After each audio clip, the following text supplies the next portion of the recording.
चलिए आइए बच्चों स्टार्ट करते हैं हम पार्टनरशिप एक्ट के साथ। देखिए पूरे पार्टनरशिप एक्ट के मैंने handwritten notes already PowerPoint slides पे बना लिए हैं। आपको सिर्फ और सिर्फ ये हैंड रिटन नोट्स जो हैं वो साथ साथ कॉपी करने हैं।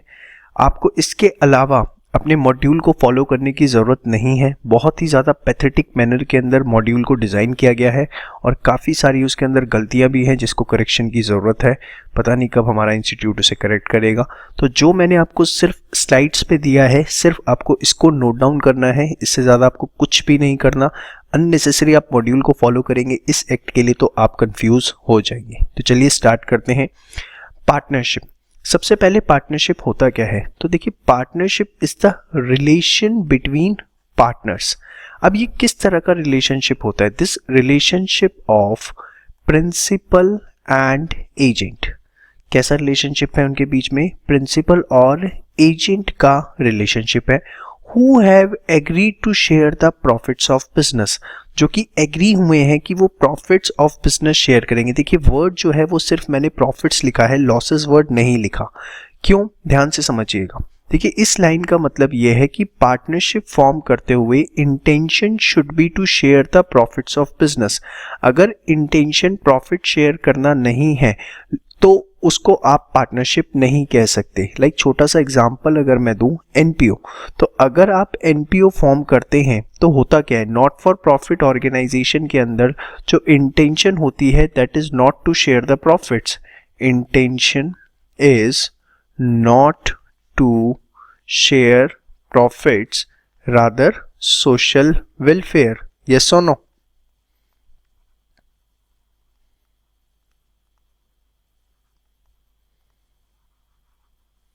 तो क्योंकि एनपीओ के अंदर इंटेंशन प्रॉफिट शेयर करना नहीं होती, सोशल वेलफेयर होती है, तो एनपीओ जो है कांट बी रजिस्टर्ड या कांट बी पार्टनरशिप। वो पार्टनरशिप हो ही नहीं सकती। पार्टनरशिप वही बिजनेस हो सकता है जिसके अंदर इंटेंशन जो है बिजनेस प्रॉफिट्स को शेयर करना है। तो partnership is the relation between two or more persons who have agreed to share the profits of business. ठीक है। Carried on by all or any of them acting for all। अब ये क्या है? देखिए इसको हम टेक्निकली बोलते हैं म्यूचुअल एजेंसी। अब what is this mutual agency? इसके लिए मैं आपको पूरा डिटेल एनालिसिस बताने जा रहा हूँ, बड़े ध्यान से सुनिएगा। और यही एक ट्रू टेस्ट ऑफ पार्टनरशिप है जिसके ऊपर एग्जाम में क्वेश्चन आने के चांसेस 99% होते हैं। इस लाइन के ऊपर बड़े ध्यान से देखिए। What is the meaning of carried on by all or any of them acting for all? Suppose there are 3 partners A, B और सी, जिन्होंने मिलकर एक पार्टनरशिप जो है वो फॉर्म करी। तो देखिए अगर अब ए कोई भी एक्ट करता है, सपोज ए ने गुड्स परचेज करे मिस्टर डी से, ठीक है, और क्रेडिट पर परचेज करे, तो ए ने अगर कोई भी एक्ट किया, कोई भी काम किया, तो उससे बी भी बाउंड हो जाता है, एज वेल उससे सी भी बाउंड हो जाता है। Carried on by any of them acting for all. अभी आप ऑल को हटाइए, कैरिड ऑन, ध्यान से देखिए, कैरिड ऑन, पेन चेंज कर लेता हूं, ये देखिए, carried on by any of them. Any of them यहां पे कौन है? ए एक्टिंग फॉर ऑल। और यही प्रिंसिपल बी के केस में भी अप्लाई होता है और यही प्रिंसिपल सी के केस में भी। मतलब अगर कोई भी पार्टनर कोई भी एक्ट, कोई भी ट्रांजैक्शन एंटर करता है तो वो उससे खुद भी बाउंड हो जाता है, एज वेल एज उसके बिहाफ पर दूसरे पार्टनर्स भी उससे बाउंड हो जाते हैं। This is the true test of partnership. every partner is principal as well as every partner is agent। देखिए जरा ध्यान से, true test of partnership is what? Mutual agency. Each partner carrying on business is the principal as well as agent of other partners. He is an agent so far as he can bind other। जैसे A ने यहाँ पे कोई task किया, तो A जो है वो अगर कोई D से गुड्स परचेज कर रहा है तो वो इस समय एजेंट की कैपेसिटी में काम कर रहा है। A जो है वो पार्टनरशिप का एजेंट कहलाएगा। ठीक है। He can, देखिए, he is an agent so far as he can bind other partners by his acts and he is principal to the extent that he is bound by the act of other partners। तो देखिए, जब A ने act कोई enter किया, D से goods purchase करे credit पे, तो वहां पर A जो है वो किस कैपेसिटी के अंदर हुआ, एजेंट की, और B और C किस कैपेसिटी में हुए, प्रिंसिपल की। ठीक है, क्यों? क्योंकि B और C के बिहाफ पर A खुद गुड्स जो है वो परचेज कर रहा है, वो B और C को बाउंड कर रहा है। सेम वे अगर B कोई ट्रांजैक्शन करता है तो B as an agent deal कर रहा है, A और C क्या हो गए, प्रिंसिपल हो गए। तो देखिए, this is what called as the true test of partnership, that is the mutual agency. Very very important line, ये आपको एग्जाम के अंदर एज इट इज लिख के आनी है। अगर वो एग्जाम में आपसे पूछता है what is the true test of partnership, that is the mutual agency. ठीक है, इसी को हम बोलते हैं cardinal principle of partnership law. तो उम्मीद करता हूं पार्टनरशिप की डेफिनेशन क्लियर है। It is the relation between partners, या लिखिए it is a relation between two or more persons who have agreed to share profits of business. The intention should be to share the profits. If the intention is not to share the profits of business, then it can not be termed as partnership. Carried on by all or any of them acting for all, this is what called as mutual agency, which is the true test of partnership। समझ में आया? इसके basis पे कुछ special points मैंने तैयार करे हैं, पहले आप वो वाला नोट कर लीजिए सारा। अब ये स्पेशल पॉइंट्स जरा ध्यान से देखिएगा, इसमें आपसे केस स्टडीज पूछी जा सकती हैं। देखिए, जितना मैं आपको करवा रहा हूँ इट्स मोर देन सफिशिएंट। बहुत अच्छे से पूरी आपके मॉड्यूल को पढ़ के जो भी उसमें से रेलिवेंट चीज़ें हैं और जो भी मेरे पास बुक है उसको सब कुछ करके एक बहुत कंसाइज में चीज़ों को आपके सामने प्रीशियस मैनर के अंदर आपके सामने रखा है। इससे ज़्यादा आपको कुछ भी करने की ज़रूरत नहीं है, सिर्फ आप ये करिए और उसके बाद जो भी आपको क्वेश्चंस करने हैं यू कैन आंसर इट। ध्यान से देखिए, mere sharing of profits is not the true test of partnership. जी हाँ, सिर्फ अगर बिजनेस में प्रॉफिट शेयर किए जा रहे हैं तो वो ट्रू टेस्ट ऑफ पार्टनरशिप नहीं है। Yes, it can B A prima facie evidence. Prima facie मतलब ऑन द फेस देखने में लग सकता है कि भाई पार्टनरशिप है, but not the conclusive evidence. Conclusive evidence is a mutual agency. अगर म्यूचुअल एजेंसी है तभी माना जाएगा पार्टनरशिप है। सिर्फ प्रॉफिट शेयरिंग है तो जरूरी नहीं है कि वो पार्टनरशिप है। Like take a simple example, suppose एक प्रॉपर्टी है, ठीक है, एक प्रॉपर्टी है जिसके दो ओनर्स हैं, ए और बी, को ओनर्स हैं। ठीक है, और इस प्रॉपर्टी का जो भी रेंट आता है वो रेंट जो है ए और बी जो है मिलके शेयर कर रहे हैं। देखिए, अब यहाँ पर अगर प्रॉपर्टी का रेंट आ रहा है वो आपस में मिलके बांट रहे हैं, तो basically it's not a partnership, though they are also sharing the profits of the business. Rent of property shared by co-owners is not an example of partnership। अब ऐसा क्यों? क्योंकि देखिए, ए के किसी भी एक्ट से बी बाउंड नहीं होता और बी के किसी भी एक्ट से ए बाउंड नहीं होता। दोनों ही अपनी ओनर कैपेसिटी के अंदर, उन्होंने ओनरशिप कैपेसिटी के अंदर उन्होंने प्रॉपर्टी को परचेज कर रखा है। यहाँ पर अगर एक दिन कोई भी एक्ट करता है, सपोज ए कहता है कि भाई सपोज यहाँ पर सी ने रेंट पे लिया था और ए सी को बोलता है कि भैया क्या बोलते हैं, टाइम से पहले आप प्रॉपर्टी को खाली करो। 11 महीने का एग्रीमेंट था, 5 महीने बाद ही वो बोलता है कि आप प्रॉपर्टी को खाली करो। तो सी जो है वो ए के ऊपर केस करेगा, उससे बी बाउंड नहीं होता। क्यों? क्योंकि बी ने थोड़ी ना बोला है, बी तो कह रहा है भैया रहो मेरे हिस्से के अंदर, मुझे कोई दिक्कत नहीं है। ए को दिक्कत हो रही है, she will claim the amount of compensation या whatever the relief he wants to take from A only, उससे B बिल्कुल भी बाउंड नहीं है। तो देखिए, वैसे ये सारे काम कोर्ट ऑफ लॉ के होते हैं, हमें इस पर ज़्यादा दिमाग नहीं लगाना, हमें सिर्फ इतना समझना है। क्योंकि देखिए, फैक्ट्स एंड सर्कमस्टांसेस क्या है, अभी आपके मन में कोई डाउट आ गया कि सर ऐसा हुआ तो वैसा हुआ, तो that will be decided by the court of law. Law के पेपर की खास बात यही होती है कि हमारे मन में बहुत ज़्यादा डाउट होते हैं। अगर सपोज ऐसा हुआ तो if and but, if and but, तो देखिए हर इफ़ एंड बट पे एक नई सिचुएशन बनती चली जाती है, और अगर हम ज़्यादा इफ़ एंड बट लगाना शुरू करेंगे तो हमारा सिलेबस कंप्लीट होना मुश्किल हो जाएगा। तो just you should try to understand कि लॉ कहना क्या चाहता है, उसको कोर्ट ऑफ लॉ में कैसे प्रूव करना है, क्या है, वो सीए का पार्ट नहीं है, that is a part of LLB course, कि वो सर्कमस्टांसेस क्या रहे, फैक्ट्स क्या रहे, कोर्ट के अंदर हमें क्या प्रूव करना है। ठीक है, अभी हमें जो फोकस करना है कि लॉ क्या कहता है, जो लॉ की एग्जैक्ट रिक्वायरमेंट है वो क्या है। तो लॉ की रिक्वायरमेंट ये है कि सिर्फ और सिर्फ प्रॉफिट शेयर हो रहे हैं इसके बेसिस पर आप ये कंक्लूड नहीं कर सकते कि वो पार्टनरशिप होगी। It's a prima facie evidence, मतलब on the face of it लग सकता है, but it's not a conclusive evidence. The conclusive evidence is only mutual agency. समझ में आया? श्योर। अच्छा, इसके बाद जो सेकंड पॉइंट आता है that is the nature of agreement. जो पार्टनरशिप में एग्रीमेंट होता है वो किस तरीके का होता है? सबसे पहले it's voluntary, that is there should be a free consent among the partners, कि अगर 3 पार्टनर्स जुड़े हैं A, B और C तो वो फ्रीली कंसेंट उन्होंने दी है कि yes they will come into the partnership, ठीक है। और सेकंड होता है कॉन्ट्रैक्चुअल। अब वॉलेंट्री एंड कॉन्ट्रैक्चुअल, एंड लिखा हुआ है और नहीं लिखा हुआ, ठीक है। तो कॉन्ट्रैक्चुअल की जब आप बात करते हैं तो उसमें 2 बातें आ सकती हैं, या तो इट कैन बी एक्सप्रेस और इट कैन बी इम्प्लाइड। अब एक्सप्रेस की अगर हम बात करें तो इट कैन बी ओरल और it can be in writing, और इम्प्लाइड क्या हो सकता है? By consistent course of action, act being followed. इसके मैं आपको आगे एग्जाम्पल पढ़ाऊंगा तब आपको ज़्यादा अच्छे से क्लियर होगा। पार्टनरशिप बाय होल्डिंग आउट या स्टॉपल, ठीक है, तो वहां पर आपको ये ज़्यादा अच्छे से क्लियर होगा। अभी आप इसे इतना ही रखिए। तो पार्टनरशिप जो है वो 2 तरीके की हो सकती है, एक्सप्रेस एंड इम्प्लाइड। एक्सप्रेस में it can be in oral और it can be in writing, ठीक है, और इम्प्लाइड में by consistent course of action or act being followed. इसके एग्जांपल हम भी लेटर ऑन देखेंगे।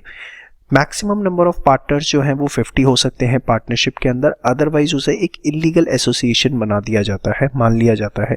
देखिए ये बात जो है वो हमारे पार्टनरशिप एक्ट में नहीं लिखी हुई, ये बात हमारे लिखी हुई है कंपनीज एक्ट में। कंपनीज एक्ट 2013 कहता है कि अगर कोई भी ऐसा बिजनेस है जिसमें 50 से ज़्यादा ओनर्स हैं, मेंबर्स हैं, तो उसे सिर्फ और सिर्फ आप कंपनी फॉर्म में कर सकते हैं और किसी फॉर्म में नहीं कर सकते। तो वहीं से हमने कंक्लूड किया है कि जो पार्टनरशिप में मैक्सिमम पार्टनर्स हैं वो 50 हो सकते हैं, क्योंकि अगर वो 50 को क्रॉस करेंगे तो it will become an illegal association, जिसको हम सिर्फ और सिर्फ कंपनी फॉर्म के अंदर कंटिन्यू कर सकते हैं, ठीक है। इसके बाद हमारे पास नेक्स्ट आता है that is the kinds of partnership. देखिए काइंड्स ऑफ पार्टनरशिप की अगर मैं बात करूं तो सबसे पहले हम इसे 2 कैटेगरी के अंदर डिवाइड करते हैं कि ड्यूरेशन के बेसिस पे देखना है या आपको एक्सटेंट ऑफ बिजनेस के बेसिस पे देखना है। अब सबसे पहले मैं ड्यूरेशन के बेसिस पे बता दूं तो सबसे पहले होती है partnership at will. Partnership at will के अंदर कोई ऐसी फिक्स ड्यूरेशन नहीं होती, जब तक पार्टनर्स का मन करता है वो पार्टनरशिप कंटिन्यू करते हैं, ठीक है। Partnership can be dissolved by any partner by giving notice in writing to all other partners. कोई भी पार्टनर कभी भी पार्टनरशिप फर्म को बंद करवाने के लिए करवा सकता है, लेकिन उसके लिए क्या करना पड़ेगा? एक तो राइटिंग में नोटिस देना पड़ेगा, ओरल से काम नहीं चलेगा, और दूसरा टू ऑल द पार्टनर्स जो है वो नोटिस देना पड़ेगा। पार्टनरशिप फॉर फिक्स पीरियड, नाम से ही पता लगता है एक पर्टिकुलर टाइम पीरियड के लिए आपने पार्टनरशिप बनाई है, उसके बाद वो ऑटोमेटिकली खत्म हो जाएगी। Partnership for fix duration or particular period of time, ठीक है। Such partnership comes to an end on the expiry of fixed period.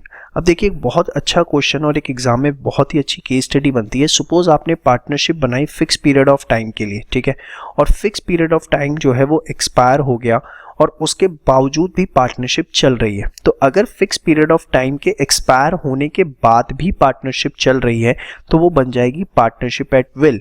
However, if such partnership continues even after expiry of fixed partner period, it is to be treated as partnership at will. Very important line जिसके ऊपर exam में आपसे case study पूछी जा सकती है, ठीक है। तो पार्टनरशिप ड्यूरेशन के बेसिस पे 2 तरीके की होती है, partnership at will, partnership for fix period. Partnership at will जिसकी कोई फिक्स ड्यूरेशन नहीं है, उसे कभी भी डिसॉल्व किया जा सकता है, उसके लिए पार्टनर नोटिस देंगे राइटिंग में to all other partners. Partnership for fix period जो कि एक फिक्स ड्यूरेशन के लिए होती है, पर्टिकुलर पीरियड ऑफ टाइम के लिए होती है, फिक्स पीरियड के बाद वो खत्म हो जाएगी। However if such partnership continues even after the expiry of fix period, it will be treated as partnership at will, ठीक है। इसके बाद आता है हमारा with regard to extent of business, जिसके अंदर हम इसे 2 कैटेगरी में बांटते हैं, पर्टिकुलर पार्टनरशिप और जनरल पार्टनरशिप। देखिए पर्टिकुलर पार्टनरशिप क्या होती है कि अगर आपने किसी पर्टिकुलर बिजनेस के लिए कोई पर्टिकुलर टास्क के लिए पार्टनरशिप फॉर्म की है तो उसको हम बोलते हैं particular partnership. That is for, इसका अगर मैं एग्जांपल दूं तो आपके पास परफेक्ट है जॉइंट वेंचर, जो कि एक टेम्परेरी पार्टनरशिप होती है जिसको आप एक स्पेसिफिक प्रोजेक्ट के लिए बनाते हैं और उसके प्रोजेक्ट के खत्म होने के बाद वो partnership comes to an end. So partnership partnership for particular adventure या टास्क, उसको हम क्या बोलते हैं, particular partnership, for example joint venture.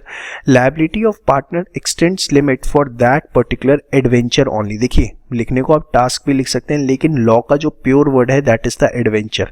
तो कोशिश करिए कि आप एडवेंचर वर्ड ही यूज करें। आगे आप जब मेरे साथ टेक्स्ट का पेपर पढ़ेंगे इंटर लेवल पे या नेक्स्ट लेवल पे, तो आप देखेंगे कि एडवेंचर वर्ड बहुत ज़्यादा यूज होता है टास्क के लिए, तो आप एडवेंचर वर्ड को अपनी वोकैब में ऐड कर लीजिए। तो partnership for a particular adventure, जिसका मतलब है task, is known as basically particular partnership. लेकिन कोई पर्टिकुलर वेंचर के लिए पार्टनरशिप ना बना के इन जनरल आपने बनाई है, जिसमें आप कोई भी बिजनेस कर सकते हैं। For a continuous state of affairs, partnership for continuous state of affairs, or in other words partnership for business in general. कोई भी बिजनेस करने के लिए कोई ऐसा स्पेसिफिक नहीं है, तो that will be called as general partnership.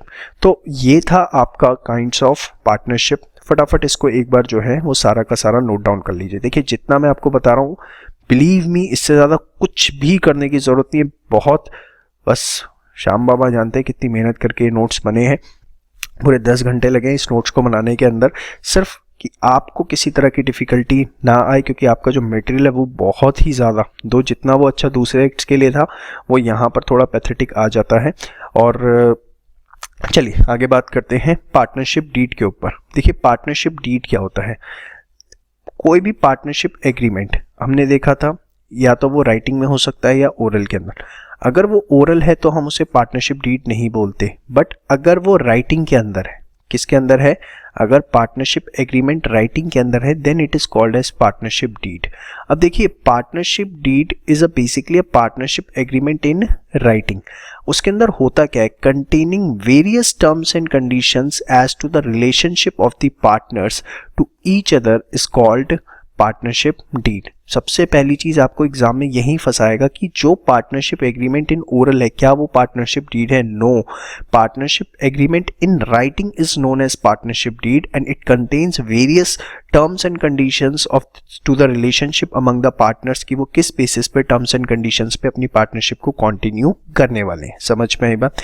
अब देखिए अगर पार्टनरशिप के अंदर कोई इमूवेबल प्रॉपर्टी भी है, सपोज ए बी पार्टनरशिप में एंटर करते हैं, उन्होंने एक बिल्डिंग परचेज करी, ठीक है, मतलब वो जो कैपिटल लेके आए, ठीक है, उसके अंदर कोई इमूवेबल प्रॉपर्टी भी है, कोई बिल्डिंग भी है, सपोज ए ने कंट्रीब्यूट करी, ठीक है, ए ने कहा कि ठीक है मेरी बिल्डिंग आप यूज करो। तो पार्टनरशिप में अगर इमूवेबल प्रॉपर्टी है तो it must be in writing and stamped and registered under registration act. ये बहुत इंपॉर्टेंट पॉइंट है। वो पार्टनरशिप डीड वैलिड तब कहलाएगी जब वो राइटिंग के अंदर होगी, राइटिंग में तो होनी ही चाहिए, plus it should be stamped and registered under the registration act. But partnership के अंदर कोई इमूवेबल प्रॉपर्टी नहीं है। कोई पार्टनर्स के बीच में सिर्फ वो नॉर्मल अपना पैसे लाए, ठीक है, मनी उन्होंने कंट्रीब्यूट करी जिससे वो गुड्स परचेज कर रहे हैं, ठीक है, और गुड्स परचेज करके सेल परचेज कर रहे हैं, कोई मूवेबल प्रॉपर्टी नहीं है, तो वो स्टैम्प होगी according to the provisions of stamp act 1899। तो अगर पार्टनरशिप के अंदर जो उन्होंने फॉर्म करी है पार्टनर्स ने, उसमें किसी तरीके की इमूवेबल प्रॉपर्टी भी है जो कि पार्टनर्स ने कंट्रीब्यूट करी है, तो it should be stamped and registered under the registration act. But अगर कोई इमूवेबल प्रॉपर्टी नहीं है तो it should be stamped according to the provisions of stamp act 1899, और इन राइटिंग होना जरूरी है। ओरल है तो पार्टनरशिप डीड नहीं कहलाएगी। फटाफट इसको आप एक बार नोट करिए। इसके बाद इंफॉर्मेशन ऑफ पार्टनरशिप डीड में क्या क्या होता है, name of partnership, name of all partners, name and place of business, date of commencement of partnership, capital contribution कितना है, ड्यूरेशन कितनी है पार्टनरशिप फिल्म की, प्रॉफिट शेयरिंग क्या है, admission and retirement of partner क्या प्रोसेस क्या होगा, कैसे हो सकता है, rate of interest on capital drawings loans क्या होगा, प्रोविजन फॉर सैलरीज कमीशन, ये सारी इंफॉर्मेशन जो है वो पार्टनरशिप डीड में होती है। तो यहाँ तक आपने एक बेसिक पार्ट अपना कंप्लीट किया। सबसे पहले पार्टनरशिप होती क्या है, सेकंड ट्रू टेस्ट क्या होता है, उसके स्पेशल पॉइंट्स, उसके बाद काइंड्स ऑफ पार्टनरशिप, फिर पार्टनरशिप डीड, और उसके बाद इंफॉर्मेशन ऑफ पार्टनरशिप डीड। चलिए आइए बच्चों बात करते हैं हम नेक्स्ट टॉपिक की, that is the types of partners. देखिए सबसे पहले आता है आपके पास एक्टिव या ऑस्टेंसिबल पार्टनर्स। देखिए ये पार्टनर बनते हैं बाय एग्रीमेंट और एक्टिवली पार्टिसिपेट करते हैं बिजनेस ऑपरेशन के अंदर, मतलब जितनी भी बिजनेस एक्टिविटी होती है उसके अंदर इनका रोल होता है। देखिए ये पार्टनर जब रिटायर होते हैं तो इनको पब्लिक नोटिस देना पड़ता है कि अब हमारा इस पार्टनरशिप फर्म से कोई लेना देना नहीं है। ऐसा क्यों? सपोज देखिए ए बी सी 3 पार्टनर्स थे। ए जो है वो एक्टिव पार्टनर था जो कि पब्लिक डीलिंग करता था। तो अगर ए पब्लिक डीलिंग करता था तो देखो पब्लिक डीलिंग करने की वजह से ए का एक ट्रस्ट मेंटेन होगा अमंग द पब्लिक, यस और नो। तो पब्लिक जो है वो बी और सी को नहीं जानती, वो ए के बिहाफ पर पार्टनरशिप फर्म के साथ कोई भी एग्रीमेंट करती है। तो अगर ए कल दिन रिटायर होता है तो उसको एक पब्लिक नोटिस देना पड़ेगा कि मैं इस पार्टनरशिप फर्म से अलग हो गया हूं, सो दैट कोई उसके फेस पे पार्टनरशिप फर्म से एग्रीमेंट ना कर ले, कोई कॉन्ट्रैक्ट एंटर ना कर ले। So required to give public notice on retirement to avoid future liabilities. अगर इसने पब्लिक नोटिस नहीं दिया ए ने और वो रिटायर हो गया तो जब तक ये पब्लिक नोटिस नहीं दे देता तब तक जितनी भी पार्टनरशिप फर्म की लायबिलिटीज़ होंगी उसमें ए को भी अपना हिस्सा देना पड़ेगा। ये लेटर ऑन हम और अच्छे से देखेंगे। इसके बाद आता है स्लीपिंग और डॉर्मेंट पार्टनर। स्लीपिंग और डॉर्मेंट पार्टनर जो कि पार्टनर बाय एग्रीमेंट बने हैं बट वो एक्टिवली पार्टिसिपेट नहीं करते बिजनेस ऑपरेशन के अंदर, though they share the profits and losses. ठीक है, इनको पब्लिक नोटिस देने की ज़रूरत नहीं होती ऑन रिटायरमेंट में क्योंकि ये पब्लिक डीलिंग के अंदर एज सच इन्वॉल्व ही नहीं होते। समझ में आई बात? फटाफट इसको नोट करिए फास्ट। ये वाला जो पॉइंट है पब्लिक नोटिस वाला है, अभी डिटेल में आगे और आएगा, घबराओ मत, तब और डिटेल में देखेंगे इसे। नेक्स्ट है आपका नॉमिनल पार्टनर। नॉमिनल पार्टनर्स कौन होते हैं? जो कि अपना नाम प्रोवाइड करते हैं फर्म को। उनका एज सच रियल इंटरेस्ट नहीं होता कोई फर्म में, वो प्रॉफिट एंड लॉसेस भी शेयर नहीं करते, पार्टिसिपेट भी नहीं करते बिजनेस ऑपरेशन में। हाँ, they are liable to third party क्योंकि उन्होंने अपना नाम प्रोवाइड किया है। इसमें जनरली होता है कि देखिए कोई जैसे बहुत बड़ी हस्ती है, अमिताभ बच्चन है, ठीक है, तो उनको मैंने बोला कि सर हम एक पार्टनरशिप फॉर्म बना रहे हैं जिसमें हम 3 पार्टनर हैं, मैं, मेरा फ्रेंड, ठीक है। तो अब हमने उनको बोला कि आप भी हमारे साथ पार्टनर बन जाइए, ठीक है, क्योंकि आपका नाम अगर जुड़ा होगा पार्टनरशिप फर्म में अमिताभ बच्चन जी का तो ऑब्वियसली बिजनेस ऑलरेडी बहुत ज़्यादा आएगा। तो उन्होंने एक लमसम पेमेंट ली और उन्होंने अपना नाम हमें दे दिया। तो एज सच देयर उनका कोई रियल इंटरेस्ट नहीं है, वो प्रॉफिट लॉस भी नहीं लेंगे। उन्होंने अपनी गुडविल का एक अमाउंट चार्ज किया पार्टनर आने के लिए, बनने के लिए, और कोई बिजनेस ऑपरेशन में भी पार्टिसिपेट नहीं करेंगे। लेकिन क्योंकि उनका नाम जुड़ा हुआ है, उनका नाम की वजह से हमें बिजनेस मिल रहा है, तो इसीलिए वो जितनी भी थर्ड पार्टीज की लायबिलिटी है उसके अंदर उनका हिस्सा भी होगा। फिर पार्टनर्स इन प्रॉफिट ओनली। देखिए नाम से ही पता लगता है, only share profits but do not bear losses, liable to the third parties for all the acts. यहाँ पर ICA मटेरियल में बहुत गड़बड़ी है तो मैंने लिख भी दिया ICA मटेरियल नीड्स रिवीजन। तो ये पार्टनर्स इन प्रॉफिट ओनली होता है जो कि सिर्फ प्रॉफिट में चाहते हैं, लॉसेस बियर नहीं करते, और liable to third parties for all the acts, हर तरह के एक्ट्स के लिए, चाहे किसी भी तरह की हैं उसमें के लिए वो लायबल होते हैं। इसके बाद है पार्टनरशिप बाय कंडक्ट, जिसको आप इम्प्लाइड भी बोल सकते हैं, जिसको मैंने आपको बताया था कि लेटर ऑन डिस्कस करेंगे। तो ये 2 तरह का होता है, एक होता है पार्टनरशिप बाय होल्डिंग आउट और पार्टनरशिप बाय स्टॉपल। इसमें भी ICA में थोड़ी सी गड़बड़ी है तो उसे इग्नोर करिएगा प्लीज़। देखिए होता क्या है partnership by holding out and partnership by estoppel, बड़े ध्यान से समझना। सपोज ए जो है वो मैनेजर है फर्म का, ठीक है, अरे भाई आजा, ए जो है वो मैनेजर है, बी जो है वो पार्टनर है, ठीक है। अब वो सी से मिलने के लिए जाते हैं और ए जो है वो सी के आगे इस तरीके से रिप्रेजेंट करता है कि वो भी फर्म का पार्टनर है, दो he is not a actual partner but he represents himself in such a manner before C that he is also a partner in the partnership firm, though he is only a manager। समझ में आई बात?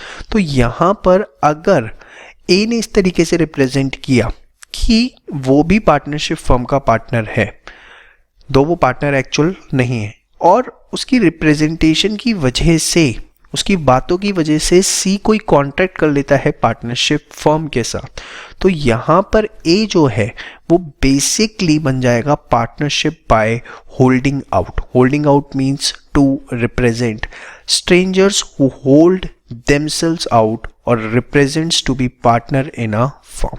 समझ में आई बात? Sure, उसने आपको अपने आप को प्रेजेंट इस तरीके से किया। क्लियर है यहाँ पर? श्योर।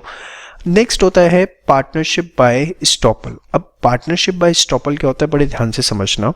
सपोज सी आया पार्टनरशिप फॉर्म के अंदर, वहाँ पर ए भी है, बी भी है, सी भी है। बी और सी जो है वो पार्टनर है और ए जो है वो मैनेजर है। अब सी ने पूछा ए से, ए इज ऑल्सो योर पार्टनर, ठीक है। तो बी और सी ने बोल दिया यस, ठीक है। और ए जो है वो चुप रहता है, कुछ भी नहीं बोलता। ए रिमेन्स साइलेंट, ठीक है। ए के सामने बात चल रही है, ए रिमेन्स साइलेंट, बी और सी ने बोल दिया यस। अब सी ने ए के फेस पर जो है कॉन्ट्रैक्ट एंटर कर लिया। देखिए यहाँ पर क्या था, ए ने रिप्रेजेंट किया, यहाँ ए ने रिप्रेजेंट नहीं किया, ए रिमेन्स साइलेंट। सी ने पूछा ए इज ऑल्सो योर पार्टनर, ए ने कहा, ए चुप रहता है, बी और सी ने कहा यस। तो यहाँ पर सी ने अगर कोई कॉन्ट्रैक्ट एंटर कर लिया और फ्यूचर में कोई भी डिस्प्यूट आता है तो उसके अंदर ए की लायबिलिटी भी अराइज होगी। यहाँ पर ए जो बन जाएगा वो बन जाएगा पार्टनर बाय स्टॉपल। स्टॉपल का मतलब मैंने बताया था आपको पहले भी, स्टॉप फ्रॉम डिनाइंग, मना करने से रोकना। अब लेटर ऑन जब अगर कोई डिस्प्यूट आता है तो ए जो है अपनी लायबिलिटी रिफ्यूज़ नहीं कर सकता, उस समय उसे मना करने से रोका जाएगा कि भैया उस समय तू चुप क्यों रहा, अब तू मना नहीं कर सकता। समझ में आई बात?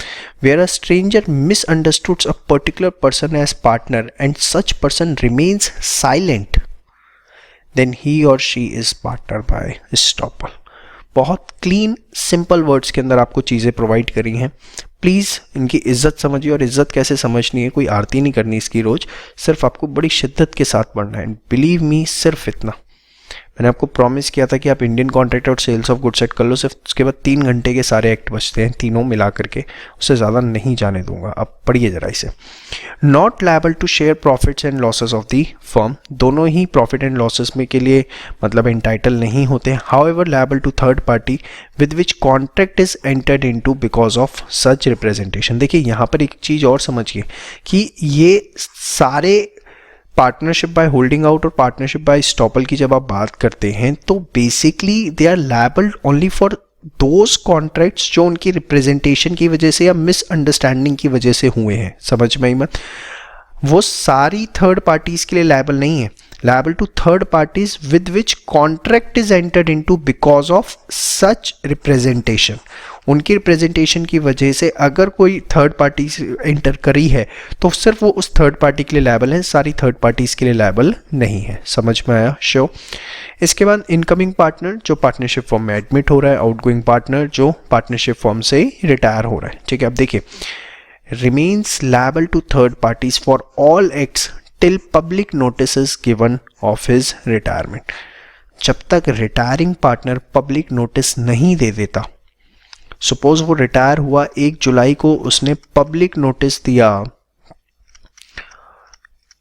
31 जुलाई को, ठीक है। 16 जुलाई को कोई कॉन्ट्रैक्ट एंटर हुआ, ठीक है, तो क्या उसके अंदर जो रिटायरिंग पार्टनर है उसकी भी लायबिलिटी अराइज होती है? जी हाँ।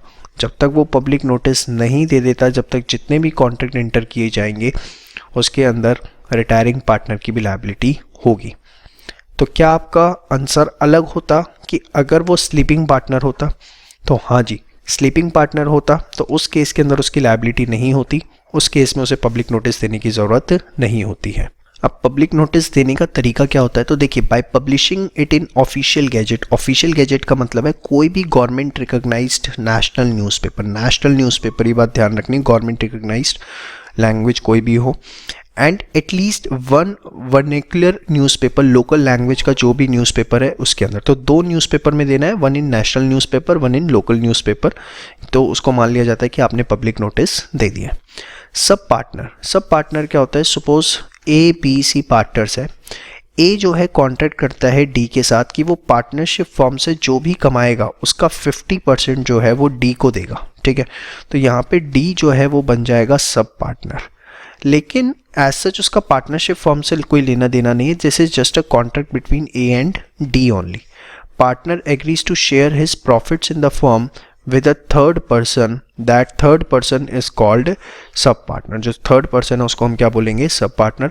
Not liable towards third party. Sub partner की कोई liability थर्ड पार्टी की तरफ नहीं होती, because it's just a contract between a partner and this particular person only. समझ में आई बात? Sure. फटाफट इसको एक बार सारा का सारा नोट करिए फास्ट. चलिए आइए स्टार्ट करते हैं राइट्स ऑफ पार्टनर में, जो कि आपको सेक्शन 12, 13, 21, 31, 22, 33 एंड 36 में दिए हुए हैं. इंडिविजुअल सेक्शन याद करने की जरूरत नहीं है, जितना आपको बताया that is more than sufficient. देखिए, unless otherwise agreed by the partners. हाँ, अगर पार्टनरशिप डीड में उन्होंने कुछ स्पेसिफिकली लिखा है तो बात अलग है. The following rules apply. इसका मतलब क्या है, सबसे पहले समझिए. सपोज अगर पार्टनरशिप डीड में उन पार्टनर्स ने कुछ स्पेसिफिकली एग्री किया है किसी पॉइंट के लिए. सपोज उन्होंने बोला कि इंटरेस्ट ऑन लोन जो है वो हम 10% पर एनम प्रोवाइड करेंगे, तो जो पार्टनरशिप डीड में लिखा हुआ है वही माना जाएगा. लेकिन अगर पार्टनरशिप डीड में कुछ बातें जो हम बताने जा रहे हैं वो गिवन नहीं है, उससे रिलेटेड कुछ गिवन नहीं है, तो फिर जो आपको यहाँ पर रूल्स बताए गए हैं वो अप्लाई होंगे. वो क्या है? Every partner has a right to take part in the conduct and management of the business. हर पार्टनर के पास राइट है कि वो मैनेजमेंट में पार्टिसिपेट कर सकता है. वो बुक्स ऑफ अकाउंट्स को फ्रीली एक्सेस कर सकता है, जितने भी रिकॉर्ड्स हैं. Partner who has contributed by way of loan is entitled to interest at rate agreed upon, otherwise at 6% per annum. देखिए यहाँ पर एक बात ध्यान रखिएगा, बच्चे क्या करते हैं एग्जाम में जल्दीबाजी में 6 ऐसे लिख देते हैं. लॉ में न्यूमेरिक अलाउड नहीं होता, हमेशा आपको इंग्लिश में लिखना है 6% per annum. But partner can not claim interest on capital unless there is a agreement to pay it. Interest on capital नहीं मिलेगा जब तक एग्रीमेंट नहीं है, बट हाँ लोन मिलेगा, वो भी जिस रेट से एग्रीड है, बट अगर एग्रीड नहीं है तो 6% से. Right to share profits equally unless there is a specific ratio. Profit जो है वो इक्वली शेयर किए जाएंगे, हाँ अगर कुछ रेशो है तो उसमें. Partner is entitled to be indemnified to compensate by the firm for all expenses incurred by him in the course of business. Suppose partnership firm का कोई एक्सपेंस पार्टनर ने अपनी जेब से पे कर दिया, तो फिर पार्टनर के पास ये पूरा राइट है कि वो पार्टनरशिप फर्म से उसके पैसे ले.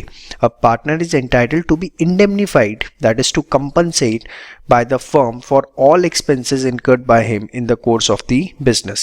Payments made by him in respect of the partnership debts. Suppose partnership firm ने कोई लोन लिया हुआ था 5 लाख रुपए का, ठीक है, और वो ड्यू हो गया, ठीक है, बैंक वाले बार बार परेशान कर रहे हैं, तो उस केस के अंदर पार्टनर ने क्या किया, अपनी तरफ से पेमेंट कर दी, ठीक है. तो उस केस के अंदर जो भी debt, legal debt, valid debt partner ने रिटायर किया है पार्टनरशिप फर्म का, उसके लिए वो पैसे मांग सकता है. तो payment made by him in respect of partnership debts. Funds provided in emergency for protecting the firm. Suppose partnership firm को जीएसटी पे करना था, ठीक है, और उसके पास पैसे नहीं थे, लास्ट डेट आ गई, तो सपोज ए ने आउट ऑफ ओन पॉकेट पैसे प्रोवाइड किए, तो जो भी उसने फंड्स प्रोवाइड किए हैं उसके लिए वो पार्टनरशिप फर्म से लेटर ऑन क्लेम ले सकता है. तो बेसिकली पार्टनर ने अगर किसी भी प्रकार का कोई खर्चा किया है, चाहे वो खर्चा किया है in the form of expenses, देखिए, ठीक है, या पार्टनरशिप डेट्स के लिए, या इमरजेंसी के अंदर फंड्स प्रोवाइड किए हैं, तो उसके लिए उसके पास फुल राइट है कि वो अपना कंपनसेट ले, इंडेमनीफाई किया जाए उसको. Every partner has the right in partnership property and it shall be applied exclusively for the purpose of partnership only. कोई प्राइवेट पर्पस के लिए इंडिविजुअल पार्टनर अपनी पार्टनरशिप प्रॉपर्टी को यूज नहीं कर सकता, सिर्फ फर्म के बिजनेस के लिए उसे यूज किया जाएगा. Partner has the power to act in an emergency for protecting the firm from losses. Emergency के अंदर अगर कोई ऐसी सिचुएशन आ जाती है जिससे फर्म को कोई लॉस हो सकता है, तो पार्टनर के पास राइट है कि वो कोई भी ऐसा एक्ट करे without the consent of other partners जिससे उस लॉस को मिनिमाइज किया जा सके. Partner has the right to stop the admission of new partner without his consent. मैं आपको बता दूं, एडमिशन ऑफ पार्टनर जब तक नहीं हो सकता जब तक सारे के सारे पार्टनर्स अपनी कंसेंट नहीं देते. Partner has a right to retire by giving notice. अगर पार्टनरशिप एट विल है, फिक्स पीरियड है, तो आप फिक्स पीरियड से पहले रिटायर नहीं हो सकते, बट एट विल है तो कभी भी public notice to all the partners in writing देकर आप रिटायर हो सकते हैं. Newly admitted partner shall be liable for any debts from the date of admission not for previous debts. Suppose अगर कोई नया पार्टनर एंटर करता है 1 अप्रैल से, तो 1 अप्रैल के बाद जितने कॉन्ट्रैक्ट्स एंटर होंगे वो उसके लिए लायबल है, उससे पहले जितने भी कॉन्ट्रैक्ट्स एंटर किए गए हैं वो उसके लिए लायबल नहीं है। Newly admitted partner shall be liable for any debts from the date of admission but not for previous debts. Every right has a right to continue. ये एवरी राइट लिख दिया, एवरी पार्टनर है ये। Every partner has a right to continue in the partnership and not to be expelled from it. Suppose एक partnership firm है जहां पर 5 partners हैं, ठीक है, तो ये 4 पार्टनर्स मिलकर भी किसी एक पार्टनर को फर्म से एक्सपेल नहीं कर सकते, बाहर नहीं निकाल सकते। पार्टनर अपनी मर्जी से ही रिटायर होगा या कोर्ट के ऑर्डर से। अब every partner has a right to continue in the partnership and not to be expelled. चारों मिलकर भी वो उसे पार्टनरशिप फॉर्म से बाहर नहीं निकाल सकते। At max what they 4 can do, अभी हम लेटर ऑन पढ़ेंगे कि वो कोर्ट जा सकते हैं अगर उन्हें ए के एक्ट से कोई परेशानी है। कोर्ट देखेगा, court will look into the circumstances, then court can order, but B C D E पर ये राइट नहीं है, ठीक है। Every outgoing partner has a right to carry on competitive business under certain condition. देखिए partnership deed में ही अगर लिख दिया गया था कि भैया जो रिटायरिंग पार्टनर है वो रिटायरमेंट के बाद 6 साल तक कोई कॉम्पिटिटिव बिजनेस नहीं चलाएगा तो बात अलग है, but otherwise as a general law जो पार्टनर है वो कॉम्पिटिटिव बिजनेस कंटिन्यू कर सकता है आफ्टर रिटायरमेंट। समझ में आई बात? तो ये थे राइट्स, ये 12 राइट्स बहुत अच्छे से करिएगा। केस स्टडी आपके पास आ सकती है, ये एग्जाम में क्वेश्चन भी आ सकता है आपसे 5 या 6 नंबर तक का। तो ये आप कोशिश करिए 12 के 12 राइट्स आपके दिमाग में बैठ जाए, फटाफट से नोट करिए फास्ट। इसके बाद है ड्यूटीज ऑफ पार्टनर। देखिए कोई एग्री ड्यूटी है तो बात अलग है, अपार्ट फ्रॉम दैट कुछ फॉलोइंग ड्यूटीज हैं। वो क्या है? Bound to carry on the business of the firm to the greatest common advantage, in the sense कि बिजनेस आपको इस तरीके से करना है कि पार्टनरशिप फर्म को फायदा हो ना कि नुकसान हो। बड़ी कॉमन सी बातें हैं सारी। Bound to keep and render true and proper and correct accounts of the partnership firm, एकदम करेक्ट अकाउंट्स मेंटेन करने, कोई उसके अंदर मैनिपुलेशन नहीं करना, just and faithful to other partners रहना है, कोई उनके साथ चीटिंग नहीं करनी। देखिए बड़ी सिंपल सी बातें हैं। Partners shall not compete with the firm without the consent of the other partners. अगर पार्टनरशिप फर्म में आप बिजनेस कर रहे हैं, सपोज 2 पार्टनर्स हैं मिलके बिजनेस कर रहे हैं, पार्टनरशिप फर्म चला रहे हैं और सेम बिजनेस ए इंडिविजुअल कैपेसिटी में भी चला रहा है, सोल प्रोप्राइटरशिप में भी चला रहा है, तो ये गलत बात है। हाँ उसने बात बी को बता रखी है, बी ने कंसेंट दे रखी है तो बात अलग है, बट अदरवाइज अगर वो पार्टनरशिप फर्म में कोई बिजनेस कर रहे हैं तो सेम बिजनेस इंडिविजुअल कैपेसिटी में नहीं चलाना। Any profits made by such unauthorised competition can be claimed by the firm. Suppose A ने कोई सेम बिजनेस इंडिविजुअल कैपेसिटी में सोल प्रोप्राइटरशिप में भी चला रखा है तो उस बिजनेस से जितने भी प्रॉफिट्स हो रहे हैं that can be claimed by the partnership firm. ये इंपॉर्टेंट है, केस स्टडी आ सकती है। Partner must not make secret profits किसी भी तरीके के। Every partner is bound to act within the scope of his actual authority. If he exceeds his authority he shall compensate to the other partners for loss unless they ratify his act. मतलब देखिए हर partner को कुछ authority दी जाती है through partnership deed की आप इस तरह की डीलिंग करेंगे। सपोज ए को अथॉरिटी दी गई कि आप 5 लाख रुपए तक के कॉन्ट्रैक्ट एंटर करेंगे किसी भी आउटसाइड कस्टमर से, अगर इससे ऊपर का कॉन्ट्रैक्ट है तो you will discuss with the B and C also. तो अगर ए ने कोई कॉन्ट्रैक्ट एंटर किया 8 लाख रुपए का जो कि उसकी कैपेसिटी से बाहर है, उसकी अथॉरिटी से बाहर है, तो A need to compensate for it to the partnership firm. समझ में आई बात? श्योर। तो ये थी ड्यूटीज ऑफ पार्टनर। ये 6 ड्यूटीज आप बहुत अच्छे से कर लीजिए, सारी रेलिवेंट है, और ये 12 राइट्स, इससे ज़्यादा आपको कुछ करने की इसमें ज़रूरत नहीं है। फटाफट इसको सारा का सारा नोट डाउन करिए, प्लीज़ नोट डाउन करिएगा, फोटो खींच के काम नहीं चलने वाला, मैं बता रहा हूँ। ये सारा आपको अपने हाथ से रजिस्टर पे नोट करना है, इससे आपको याद भी हो जाएगा। और ये देखिए पार्टनरशिप जो आपके एग्जाम में आएगा उसमें फिर जो भी केस स्टडी आएगी आपको सॉल्व करने में कोई दिक्कत नहीं आएगी। आई होप जिस एक्सपेक्टेशन के साथ आपने इस वीडियो को देखना शुरू किया था वो एक्सपेक्टेशन आपकी पूरी हो रही है, और जो भी कॉन्सेप्ट्स आप क्लियर करना चाहते थे, जिस टॉपिक में आप कमांड चाहते थे अपने रिस्पेक्टिव एग्जाम के लिए, वो आप इस वीडियो के थ्रू फुलफिल कर पा रहे हैं। यहाँ मैं आपको एक छोटी सी इन्फॉर्मेशन देना चाहूँगा कि हमारे सभी पेड कोर्सेज जो हैं वो आपके रिस्पेक्टिव एग्जाम्स के अवेलेबल हैं ऑन द वेबसाइट escholars.in, जिसका लिंक भी आपको डिस्क्रिप्शन में प्रोवाइड किया गया है। I will just request you कि आप सोचिए कि फ्री कॉन्टेंट में अगर इतना दम है तो पेड कॉन्टेंट में हमने क्या क्या चीज़ें आपको दे रखी होंगी। एक बार आप जाके हमारी वेबसाइट ज़रूर विजिट करें escholars.in, और आप विश्वास मानिए नर्सरी के स्कूल से भी कम फीस पर हमने आपको वीडियो लेक्चर्स जो है आपके एग्जाम के लिए प्रोवाइड करवा रखे हैं and much of premium quality. Thank you so much. चलिए बात करते हैं अथॉरिटी ऑफ पार्टनर की। देखिए अथॉरिटी का मतलब क्या होता है? Rights and powers to take decisions, to use organisational resources, yes और नो। तो सेम वे यहाँ पर अथॉरिटी का मतलब क्या है कि देखिए कोई पर्टिकुलर पार्टनर जब अपनी पावर्स को यूज़ करता है, अपने राइट्स को यूज़ करता है जो उसे ग्रांट किए गए हैं बाय द पार्टनरशिप फर्म, तो वो एज एन एजेंट डील कर रहा है, एज वेल एज वो दूसरे पार्टनर्स को भी अपने एक्ट से क्या कर रहा है? बाउंड कर रहा है। यस और नो, ये हमने डिस्कस किया था। तो देखिए capacity of a partner to bind the firm by his act. अब ये अथॉरिटी दो तरह की हो सकती है, एक्सप्रेस अथॉरिटी या इम्प्लाइड अथॉरिटी। इम्प्लाइड को हम ऑस्टेंसिबल अथॉरिटी या एपरेंट अथॉरिटी भी कहते हैं। देखिए एक्सप्रेस अथॉरिटी जो होती है वो बाय वर्ड्स प्रोवाइड की जाती है पार्टनर्स को, that can be spoken words और दैट कैन बी रिटन। लेकिन इम्प्लाइड अथॉरिटी जो है वो एक्ट में प्रोवाइड की गई है कि हर पार्टनर के पास ये इम्प्लाइड अथॉरिटी है। अब वो क्या है, ध्यान से देखिए। Selling firms good, purchasing goods for the firms, accepting any payment of debt due to the firm. Suppose किसी ने फर्म को पैसे देने हैं तो कोई भी पार्टनर ले सकता है, एक्सेप्ट कर सकता है। इंगेजिंग इन डिस्चार्जिंग एम्प्लॉय, किसी भी एम्प्लॉय को रखना है या डिस्चार्ज करना। These are 4 implied authorities. लेकिन ये भी ऐसे ही नहीं है, सब्जेक्ट टू फॉलोइंग कंडीशंस हैं। वो क्या? Act shall relate to normal business of the firm, वो जो भी उसने काम किया है वो बिजनेस से रिलेटेड होना चाहिए। Shall be done in the usual way and shall be done in the name of the firm. कोई अगर पार्टनर ने अपने नाम से कोई कॉन्ट्रैक्ट एंटर किया है, ये बहुत इंपॉर्टेंट है। थर्ड पॉइंट ध्यान से देखिए।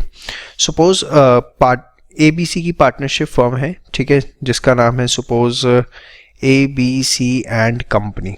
एंड कंपनी जनरली लिखा होता है इनमें पार्टनरशिप फर्म के, आप देखेंगे कंपनी के लिए लिमिटेड लिखा होता है, पार्टनरशिप फर्म के लिए एंड कंपनी लिखा होता है। तो सपोज ए ने गुड्स परचेज किए, ठीक है, गुड्स परचेज किए और उसका जो बिल बनवाया, उसका उसने बिल बनवा दिया अपने नाम पे, ठीक है, ए ने अपने नाम पे बिल बनवाया, तो फिर पार्टनरशिप फर्म जो है ABC एंड कंपनी वो लायबल नहीं है।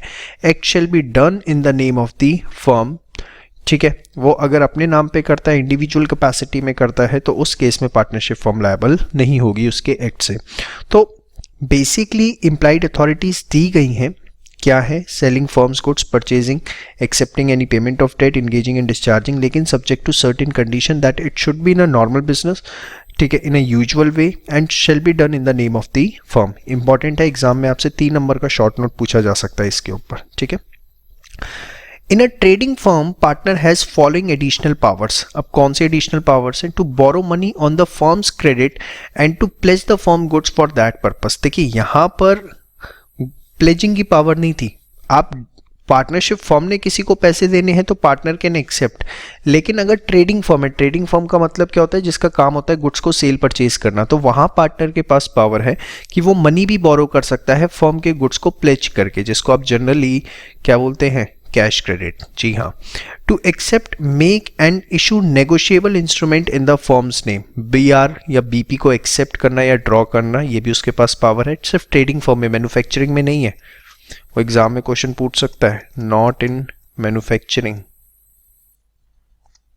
ये बात ध्यान रखना। सिर्फ ट्रेडिंग फर्म जिसका काम गुड्स को सेल परचेज करना है, ठीक है। टू एम्प्लॉय अ सॉलिसिटर और attorney on behalf of the firm, solicitor attorney आप बेसिकली लॉयर समझिए। तो अपार्ट फ्रॉम दीज 4 पावर्स, अगर ट्रेडिंग फर्म है तो 3 अलग पावर्स दी गई हैं, मनी बोरो करने की, BR BP एक्सेप्ट करने की, और to employ a lawyer, basically solicitor और attorney on behalf of the firm. समझ में आया? तो these are the implied authorities, बहुत इंपॉर्टेंट है। अगर ये एग्जाम में पूछा जाता है तो ये भी लिखना है, as well as a trading firm का भी आपको लिख के आना है। समझ में आया? शो ये सारा बहुत इंपॉर्टेंट पार्ट है, प्लीज़ इसे मार्क कर लीजिएगा, एग्जाम में पूछा जा सकता है। अब कुछ ऐसे केसेस हैं जहां कोई इम्प्लाइड अथॉरिटी नहीं मानी जाएगी, बड़े ध्यान से देखिएगा। Submit a dispute relating to the business of the firm in arbitration. देखिए आर्बिट्रेशन में क्या होता है? जनरली सेटलमेंट करवाए जाते हैं। देखिए एक तो होता है सीधे आप कोर्ट में पहुंच गए, एक होता है आर्बिट्रेशन करवाया। दोनों पार्टीज जो हैं एक मिडलमैन को सिलेक्ट करती हैं जो कि दोनों के बीच में डिस्प्यूट को सेटल करवाता है। This is what called as arbitration. तो पार्टनर पे ये राइट नहीं है कि बिजनेस का कोई डिस्प्यूट वो आर्बिट्रेशन में लेके जाए जो कोर्ट में चल रहा है। समझ में आई बात। जनरली आप देखेंगे जब थोड़ा बिजनेस करना स्टार्ट करेंगे तो कोई अगर केस कोर्ट में चला जाता है और वो नॉर्मल मनी से रिलेटेड केस है, कंपनसेशन से रिलेटेड है, तो कोर्ट बोलता है कि अगर आप चाहें तो आर्बिट्रेशन में भी जा सकते हैं, आप उसमें सेटलमेंट कर सकते हैं। तो अगर कोर्ट में कोई केस है तो पार्टनर के पास ये पावर नहीं है कि वो इंडिविजुअल लेवल पे ये डिसाइड कर ले कि ये केस हम आर्बिट्रेशन में लेके जाएंगे, जब तक पार्टनर्स अपनी कंसेंट नहीं देते। Open a banking account on the name of the behalf of the firm in his own name.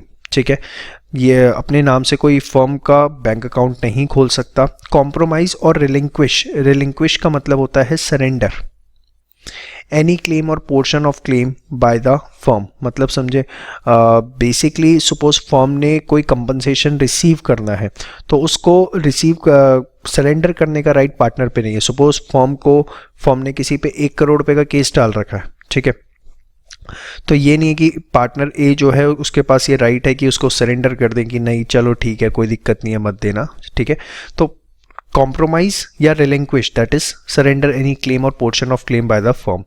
Acquire immovable property in the name of firm. कोई भी फिक्स्ड असेट खरीदना है तो इंडिविजुअल पार्टनर के पास implied authority नहीं है। हाँ, partnership deed में स्पेसिफिक दी गई है किसी को ये अथॉरिटी, तो बात अलग है।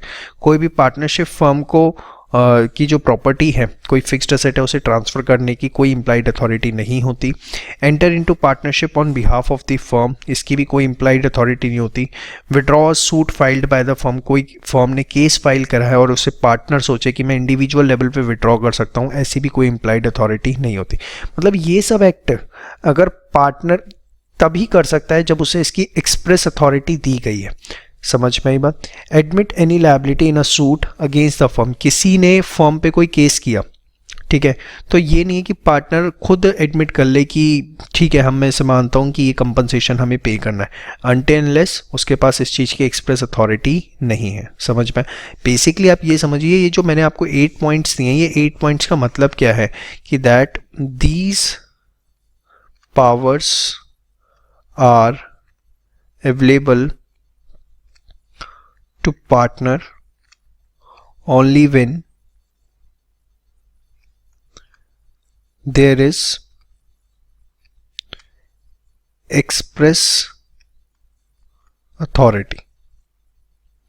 ठीक है, ये पावर्स तभी मिल सकती हैं जब एक्सप्रेस अथॉरिटी पार्टनर को दी गई है, इसीलिए हमने लिखा है नो इम्प्लाइड अथॉरिटी। समझ में आया।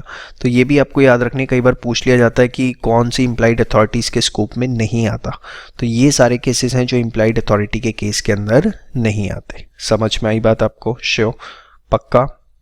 जनरली आप देखेंगे इसमें एग्ज़ाम में एक तो ये वाला बहुत पूछा जाता है, ठीक है, एक ये बहुत पूछा जाता है, ये 4 पॉइंट जो हैं ये सबसे ज़्यादा एग्ज़ाम में पूछे जाते हैं, ठीक है। बट ये नहीं कि बाकी छोड़ के जाने हैं, ये 4 पॉइंट अच्छे से करने हैं, बाकी जस्ट आप एक बार दिमाग रीड भी कर लेंगे, याद रहना चाहिए आपको मेन बात, ठीक है। चलिए आइए, liability of N incoming partner. हमने पढ़ा था कि देखिए जो भी पार्टनर एडमिट होता है उसकी लायबिलिटी उस दिन से स्टार्ट होती है जिस दिन से वो ज्वाइन करेगा। As a general rule an incoming partner is not liable for the debts incurred before he join the firm as a partner. उसकी लायबिलिटी स्टार्ट ही तब होगी जिस दिन से उसने फर्म ज्वाइन करी। However he may assume the liabilities for the past debt. वो चाहे अगर खुद उसका मन करता है कि नहीं मैं तो मेरे आने से पहले जो डेट्स है उसके अंदर भी वो अपनी लायबिलिटी एज्यूम करना चाहता है तो ऐसा कर सकता है, उसकी हार्दिक इच्छा है। क्यों करेगा? ज़्यादा इमोशनल हो रहा होगा इसलिए कर रहा होगा। तो उस केस के अंदर उसे क्या करना पड़ेगा? उसे एग्रीमेंट करना पड़ेगा क्रेडिटर्स ऑफ द फर्म के साथ as well as existing partners के साथ कि वो पास्ट डेट्स के अंदर भी अपना शेयर देना चाहता है।